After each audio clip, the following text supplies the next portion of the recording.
세상에는 이제 하나님을 만난 사람이 있고 하나님을 만나지 못한 사람이 있어요. 또 주의 종들이라 하는 사람들이라 할지라도 하나님을 만나면서 목회를 하는 목사님들이 있는가 하면 하나님을 만나지 못한 그런 분들도 제법 있을 수 있어요. 그러니까 예를 들어서 오늘날 영부인에게 찾아가 가지고 백을 건네주면서 손에는 이 카메라를 장착하고 가서 그렇게 사람을 시험에 들게 하기 위해서 계획을 치밀하게 짜고 그러한 일을 벌이는 사람은 목사라는 직함을 가지고 있어도 사실은 목사님이 아니에요. 다른 사람을 함정에 빠뜨리기 위해서 일을 계획한다는 것이 그건 아주 나쁜 거거든요. 다른 사람을 바른 길로 인도하는 것이 목사님들인데 다른 사람들을 시험에 들게 해가지고 참 난처하게 만들게 한다. 이건 잘못된 거예요. 그러니까 목사님들만 그러냐? 성도들도 마찬가지예요. 그래서 하나님을 만난 사람을 만나면 참 복 있는 것이고요. 하나님을 만나지 못한 사람을 만나고 가까이 하는 것은 참 불행한 일이에요. 그래서 엘리 제사장에게 아들들이 있었는데 제사장들이었어요. 근데 우리가 성경을 가서 보면은 그 두 아들이 불량자라 그렇게 이야기해요. 제사장이라 그러지 않고 불량자라 그래요.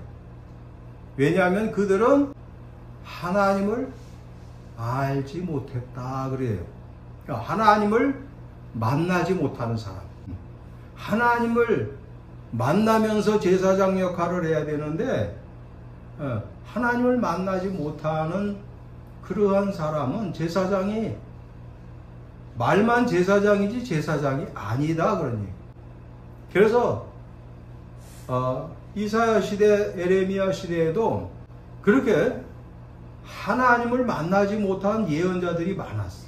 그래가지고 어떤 예언을 하되 하나님께서 주신 성령의 감동을 가지고 예언을 해야 되는데 하나님을 만나지 못하니까 그냥 자기 생각을 그냥 예언하는 거예요. 하나님을 알지 못하는 사람을 참 만난다는 거, 이건 참 불행의 시작이에요. 그래서 또 하나님을 알지 못하는 사람이 주의 종이 된다는 거, 이것도 또 큰 불행이 아닐 수가 없는 것입니다. 그래서 하나님을 정말 만나고 또 하나님을 늘 만나는 생활을 우리는 해야 돼요. 하나님을 만난 사람이 돼야 되고 그것이 또 생활 자체가 늘 하나님을 만나는 생활을 해야 한다라는 것입니다. 여러분 힘써서 늘 하나님을 만나는 그런 저와 여러분이 되시기를 바랍니다. 아멘. 오늘 아주 아멘을 크게 한 분들은 하나님을 잘 만나면서 살 거예요. 하나님을 만나면서 살아야 돼요. 우리가 맨날 사람을 만나면서 살면 안 돼. 사람만 만나고 사는 건 이건 잘못된 거예요. 하나님을 만나면은요, 하나님께서 뭔가 알게 하시는 선물을 늘 주셔요. 하나님은. 그래서 조그만 그 은혜로운 비밀을 알게 하시고 또 하나님의 성경 말씀을 생각나게 하시고 하나님을 알지 못했던 엘리 제사장의 그 두 아들은 나중에 비참하게 생을 마감하고 참 불행한 생을 살았다라는 것입니다. 이스라엘 자손들이 하나님께 은혜를 받아 여리고성을 쉽게 점령을 했어요. 그럴 때 아간이라고 하는 사람이 하나님의 명령을 어기고 금덩이와 은과 좋은 외투 한 벌을 보고 탐을 내어서 자기 장막 안에다가 땅을 파고 묻어두었어요. 아간은 하나님께서 역사하셔서 여리고성이 무너지는 것을 경험한 사람이에요. 하나님께서 그렇게 강력하게 역사하시는 것을 체험한 사람이에요. 그런데도 불구하고 이 아간은 하나님을 만난 사람이 아니에요. 그래서 하나님의 말씀을 정면으로 거스렸어요. 200세겔짜리 은 하나, 또 50세겔짜리 금, 그리고 시내산 외투를 보고 마음에 들어서 몰래 감추었다라는 것입니다. 여러분, 이처럼 아간은 하나님께서 역사하셔서 여리고성이 그냥 무너지는 것을 눈으로 보면서도 하나님께서 자기 자신의 그 행동을 살펴보신다는 사실은 몰랐던 사람이에요. 그래서 하나님께서는 우리의 모든 행동을 다 살펴보셔요. 하와가 선악과를 따먹는 것, 뱀이 유혹을 하는 것, 또 가인이 동생을 죽이는 것, 하나님께서 다 보셨어요. 그리고 우리의 행동도 살펴보신다라는 거예요. 우리의 행동까지도 다 살펴보셔요. 여러분, 그래서 이 아간 때문에요, 이스라엘 백성들이 36명이 죽었어요. 아이성 전투에서. 그래서 아간의 범죄로 하나님께서는 이스라엘의 역사를 이렇게 이스라엘이 하는 것을 보고 도와주시지 않았다. 뼈저린 패배를 당한 여호수아가 티끌을 그냥 머리에다 뒤집어 쓰고 하나님 앞에 기도하는, 위기를 만났을 때 여호수아는 하나님을 만나는 것을 택했어요. 그래서 그렇게 하나님 앞에 간절히 기도했더니 하나님께서 오늘 본문 10절에 여호와께서 여호수아에게 이르시되 일어나라, 어찌하여 이렇게 엎드려 있느냐 그러시면서 말씀을 쭉 하셨어요. 여러분, 우리는 위기를 당할 때, 어려움이 있을 때 하나님을 찾고 하나님 앞에 만나는 생활을 해야 돼요. 여호수아는 하나님을 만났고 패배한 원인을 알게 되었습니다. 우리는 어려운 일이 있을 때 더욱더 하나님을 찾고 만나는 그러한 생활을 해야 한다는 것입니다. 다니엘과 세 친구는 위기를 만났을 때 합심해서 기도했고 마침내 하나님을 만났고 은혜를 받았습니다. 바울과 실라 같은 분은 보면 빌립보에서 전도하다가 점치는 귀신 들린 여종에게서 귀신을 쫓아냈더니 그 여종의 주인들이 이 바울과 실라를 붙잡아서 심하게 때리고 옥에 가두게 했다는 것입니다. 여러분, 바울과 실라가 그렇게 매를 맞고 착고에 차여 있었어도 그 어려움 중에서도 이 바울과 실라는 하나님 앞에 기도하고 찬송을 드렸어요. 참 위대하지 않습니까? 그렇게 어려웠어도, 어려움 중에서도 그렇게 하나님 앞에 기도하는 그런 생활을 했을 때 하나님께서 그냥 옥문을 다 여시고 착고를 다 풀어주시고, 그래서 바울은 자유의 몸이 되었다 하는 것입니다. 여러분, 우리는 어려움이 있을 때 항상 하나님을 찾고 하나님을 만나는 그러한 생활을 해야 하는 것입니다. 늘 하는 이야기입니다만 청년 때 감기 몸살로 아주 견디기 어려울 정도로 아픈 적이 있어요. 밥도 못 먹었어요. 그렇지만 그때 어떤 생각이 들었느냐면 이렇게 힘들고 위기에 처해 있을 때 하나님께 찬송하는 것도 내 평생에 있어서 의미 있는 일인 것 같다, 이런 생각이 드는 거예요. 그러니까 건강할 때 하나님을 찬양하는 것보다 이렇게 힘들 때 하나님을 찬양하는 것도 참 귀한 일인 것 같다, 이런 생각이 들어서 마음을 딱 다부지게 먹고 무릎을 꿇고 하나님 앞에 이제 손을 들고 이제 아주 죽도록 이제 아픈데 그저 그리고 있는 거예요. 그래가지고 이제 하나님 앞에 그 복음성가를 불렀어요. 1절을 불렀는데 이거 죽겠더라고 진짜. 근데 여러분, 참 놀라운 것이요, 제가 2절 부르다가 하나님을 만났어요. 2절을 부르는데요,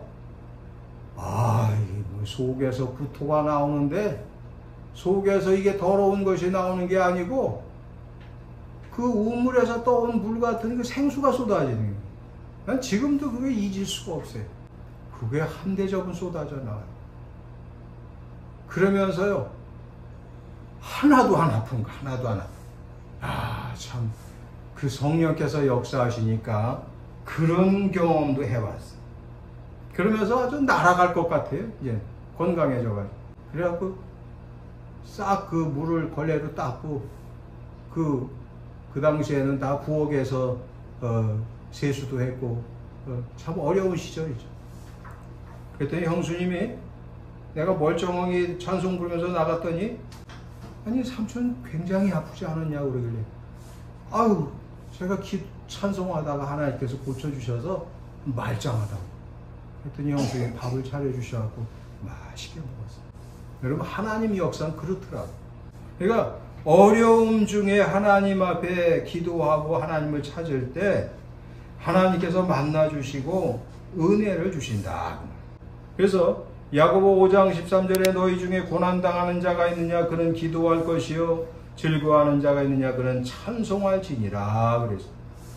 그러니까 우리가 하나님을 늘 만나는 삶, 또 하나님을 만난 신부는 하나님을 만난 자가 돼야 돼요.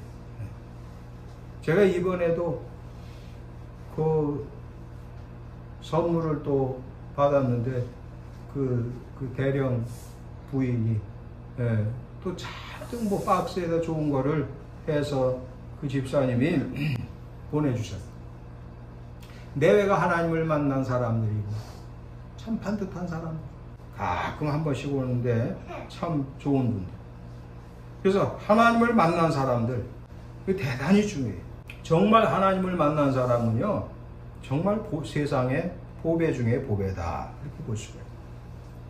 그 다음에 위기 중에 어려움 중에 하나님을 찾고 만나는 생활을 해야 될 뿐만 아니라 우리는 기쁘고 평안하고 또 이렇게 아무 일 없을 때도 늘 하나님을 찾고 만나는 그런 생활을 해야 한다는 것입니다. 평소에 평안할 때 이럴 때 하나님 앞에 간절히 하나님을 찾는 그러한 생활 우리가 해야 한다는 것입니다.